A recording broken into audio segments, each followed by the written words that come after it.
Yeah, it's good. And whereabouts here?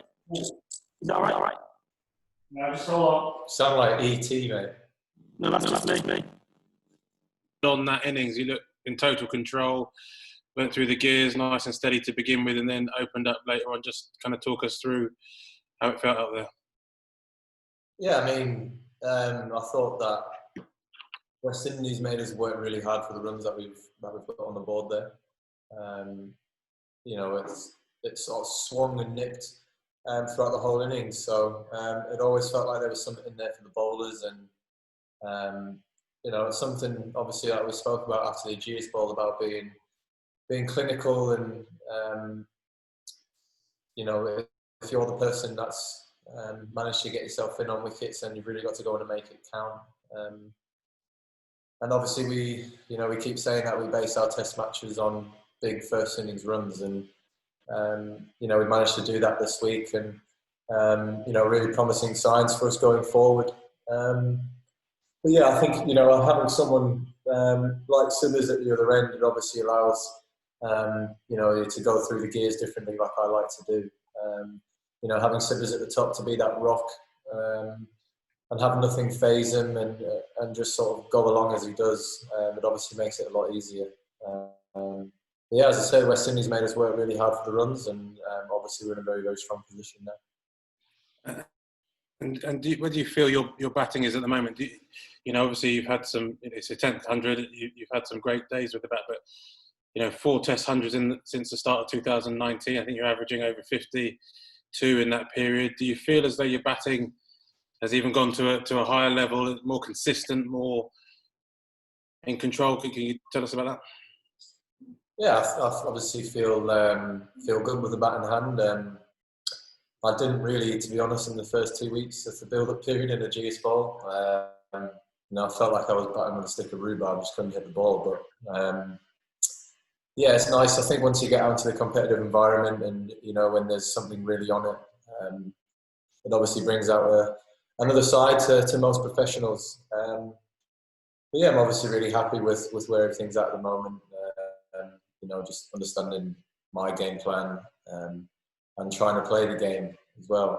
You know, understanding where, you know, West Indies, the way that West Indies are going to operate when they bowl at me. You know, I knew that their sort of mode of operation is to sort of hang it out wide and test my patience. So, you know, just really making sure that mentally, more than anything, I'm always switched on.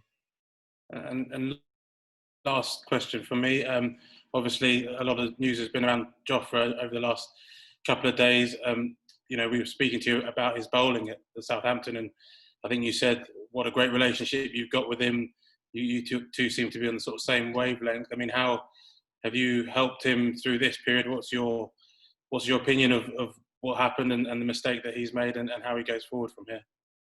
I think from us as players, and you know, as a group of, well, as England cricket group, you know, this is a time where our you know, way of operation really needs to come through.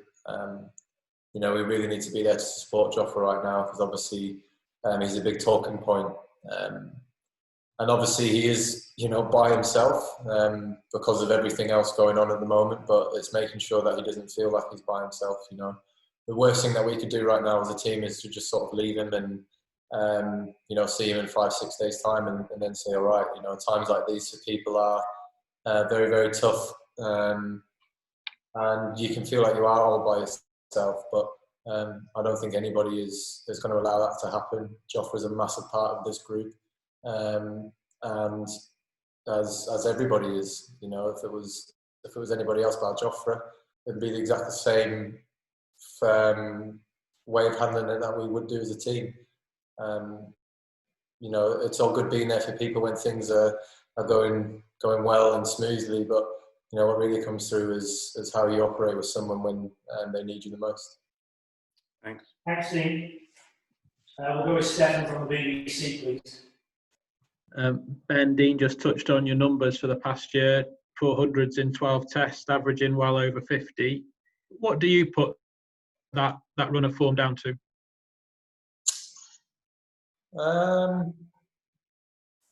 So no, really, I think just hunger, desire, and always wanting to get better.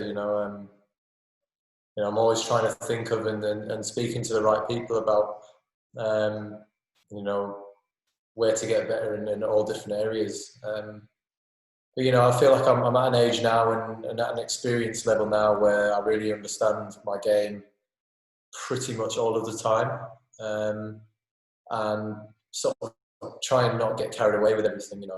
Obviously being an instinctive player is great at times, but not letting that affect how I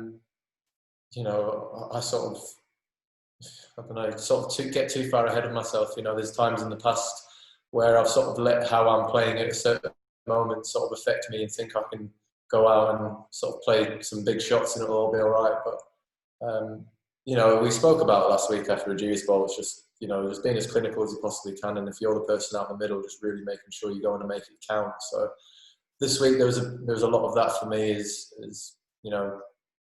being the man who's going to make a difference with the bat. And obviously there was two of us in this first 2 days in Sibbers who played a fantastic knock, and it's great signs for us going forward that all the noise around them after Southampton literally hasn't affected them whatsoever.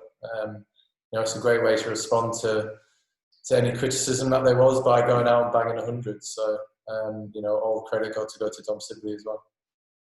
And you talk about not getting ahead of yourself, but do you have targets and goals that you wish to fulfill? Can you get even better?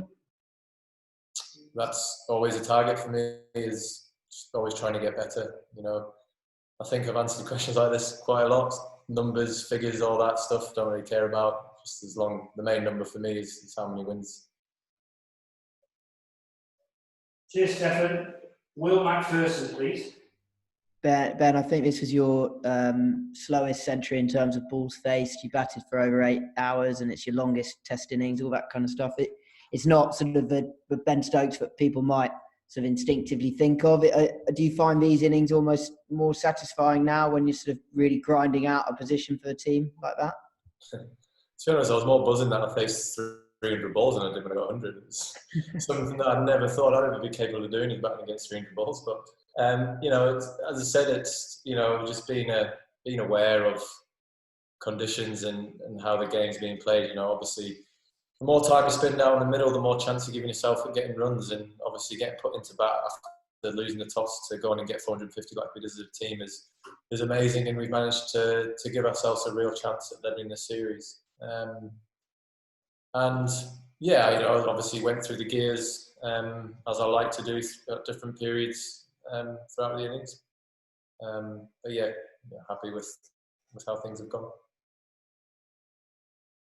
Okay, we'll take a few more. Should we try you again, Rory, see if you're working with the audio?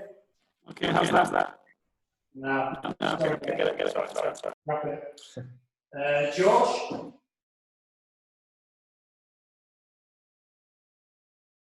So you're waiting then now. Any more questions then, guys? No. Okay, cool, we're done. Thank you very much. Have a good evening. Cheers, guys. Have a good Cheers. one. Thank you.